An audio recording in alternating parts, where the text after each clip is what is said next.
Hi, my name is Kara Schul. Hi, my name is Jane Benkarski. Hi, I'm Suzanne Everett.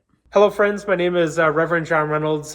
Our church went on the Ark of Justice tour this spring. This was a tour in Detroit, areas where there have been racial injustices. Someone once said that you don't understand someone else until you walk around in their shoes. And that's what this tour tried to do, was for us to be able to walk in someone else's shoes. It was really moving to see significant locations in Detroit that speak to our shared history of systemic racism, including redlining, segregation, turmoil, and rebellion. But even more moving was hearing the personal stories of our hosts. I hate to use the word ordinary to describe the men who shared with us, but they were members of the community just like us. A journalist, an educator, a retired pastor, and 2 firemen, and all followers of Jesus Christ. Chris Turner, Jason Ridgway, and Bob Hoey were 3 of the 5 gentlemen who spoke to us. They were weary from having to again reveal the wounds of racist policies and race-based police interactions.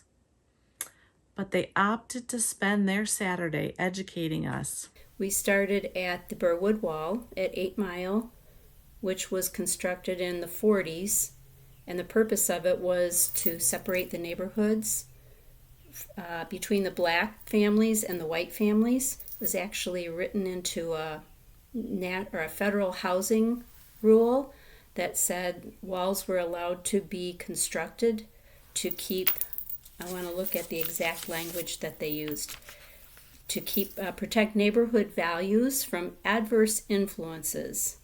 And those groups could include blacks, any person who wasn't white, basically. I learned about how the government allowed for race-based discrimination in housing and restrictive real estate covenants. I learned more about how the banks drew red lines around neighborhoods, separating them from what they deemed safe investments. Banks would not give mortgages in those communities. The one man told a story about his father had owned properties, but over the course of 20 years, the homes lost great value because they had been constructed with inferior building materials. That really struck me.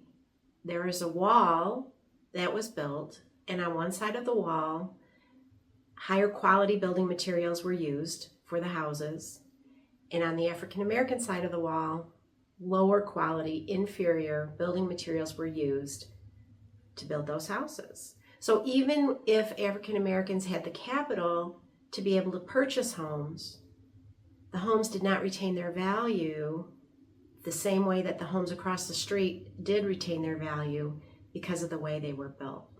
That struck me very, very strongly as a homeowner. And the first stop on the tour was powerful, a reminder that we're not so far distant from significant economic ramifications for living in a diverse neighborhood in the in the city of Detroit. And so it contributed so much to white flight that defined really our city's landscape over the last 60 years. The second place we went was to the corner of Claremont and Rosa Parks Boulevard. And for those of you that don't know, that's where the 1967 uprising took place in Detroit. And I lived right down 8 Mile in Farmington. I remember that as a young girl being really frightened by seeing the tanks and the National Guard with their guns walking down the street, and the fires burning and people running. And I really didn't know anything else about what happened, but was told that it was a riot, that the black people were rioting and looting and stealing. An experience that I had living in Farmington was looking out the window across the street, and there on the front porch of my neighbor's house was my neighbor with a shotgun between his legs, ready to protect his home. was a very frightening time as a child and not knowing what was going on. But now finding out that the uprising was really caused because there was a group of black men. They say it was about 75, 80 men that were celebrating the homecoming of some Vietnam veterans, their fellow neighbors and friends.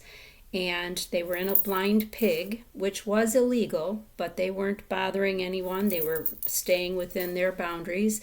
And some Detroit police officers came in and decided that they didn't want this going on, and started an argument, which turned into a fight, which turned into an uprising. So the cause of the main cause, the way I saw it, was the fact that the folks that were celebrating were just tired of being vilified. We're tired of being policed all the time. And then it just snowballed from there. The second stop that we made, we really got into some personal stories about, policing in the city of Detroit. And I think the image that will stay forever in my mind was the story that one of our tour guides shared with us. It was about him getting pulled over during a routine traffic stop, and he was pulled out of his car and bent over his hood, and he remembers a gun being put into his his temple right here in his own driveway. He had just made it home, and he shared about being afraid that one of his kids or a family member or his wife might have to observe him literally getting shot by a police officer in the city of Detroit. And the only reason why he was let go was because he was able to show that he was also a city employee, a member of the Detroit Fire Department. I just found myself thinking, if I had experienced a trauma like that, and fortunately I never have had a gun pointed at me in my life. I don't recall ever being in a circumstance where I was wondering whether I was going to survive in a tense moment like that. But I found myself thinking, how long would it take me to get over that? How long would it take for me to do the necessary therapy and healing and forgiveness and all of that to be able to get over the fact that I was bent over the front of a vehicle with a gun pointed right into my head? I don't know if I ever would. Some people wrestle with, why can't people just get over it and move on? Why can't we live into a more just and free society? Why can't we just, move forward and forget the past? And I got to thinking, it's not only this individual, the tour guide, that is going to carry that story, but probably his kids and perhaps even his grandkids, which is why these stories of racism and racial prejudice and racial profiling have a lingering and stinging impact, not just in one generation, but sometimes in 2 or 3 generations. We visited the historic home of Dr. Ossian Sweet, an African-American physician who purchased a home in a white suburban neighborhood in Detroit on Garland Street in 1925.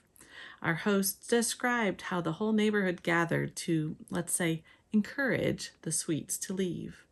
The crowd was large, in the hundreds, hostile, and grew violent. The police were there, but not to protect the Sweets. The crowd threw rocks through the windows of the home, and Sweet and his family were inside, prepared to protect their home. Shots were fired from the home, hitting 2 white men. One was injured and the other was killed. The police came and they arrested all the people inside the home and charged them all with murder. And there were some facts that got twisted, that it wasn't really an organized thing, that there were only a dozen people or so. But the true story was there were hundreds of people, and it was planned. And so they hired a lawyer and they went to court, and the judge said that people have a right to protect their home regardless of the color of their skin, and all of the people were the charges were all dismissed. I learned about a poor but vibrant Black community in downtown Detroit called Black Bottom and Paradise Valley that was destroyed in the early 1960s with little thought to the displacement of its residents.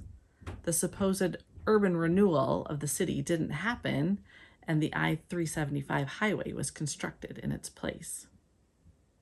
Our last stop was to have lunch together at a restaurant called Detroit Soul, and we had a wonderful soul food lunch. I think it's really important when people eat together and they have an opportunity to really be humans with each other.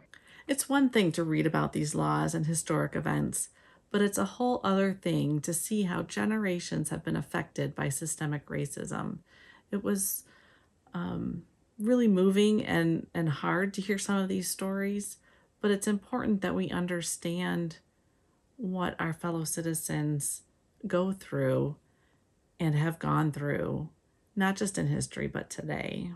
These are their stories, these are their memories, and it was very painful for them to tell us these stories. And I give them a lot of credit, a lot of grace. I'm very grateful to them for sharing their stories with us. Even though, as they told us, it was very difficult to do so. It takes a lot out of them emotionally, even now as they are in their 50s or 60s, recalling the time back when they were younger and they had these injustices upon them. And the reason they do it is to help have a conversation and to help there to be racial understanding and racial healing. And the root of justice work relies on those stories, relies on people listening to each other. And that's what we did when we went on the Arc of Justice tour. I had no idea how deep the racism was. I guess I think that it was a really good thing for me. It was very eye-opening. I thought I was a person who was fairly well educated, but what I realized is there are a lot of things that we as a society don't talk about, that we push under the rug. And so it makes it difficult for people to understand what the African American folks are talking about when they talk about reparations. And so I think it was absolutely worthwhile. I'm grateful for the opportunity to learn from our neighbors in Detroit, and I'm motivated to learn more about how we can repair and reconcile race relations, for we are all God's children. But I also appreciated just hearing people honestly and vulnerably share about their experiences in the city of Detroit, about the past, the present, and what the future that they hope might someday come into existence looks like. I appreciated hearing from the folks who gave us the tour that the future is still hope-filled, that by giving tours like these and us continuing to share the stories that were lifted by our tour guides, perhaps someday we might be able to live into a future where racism is less a factor.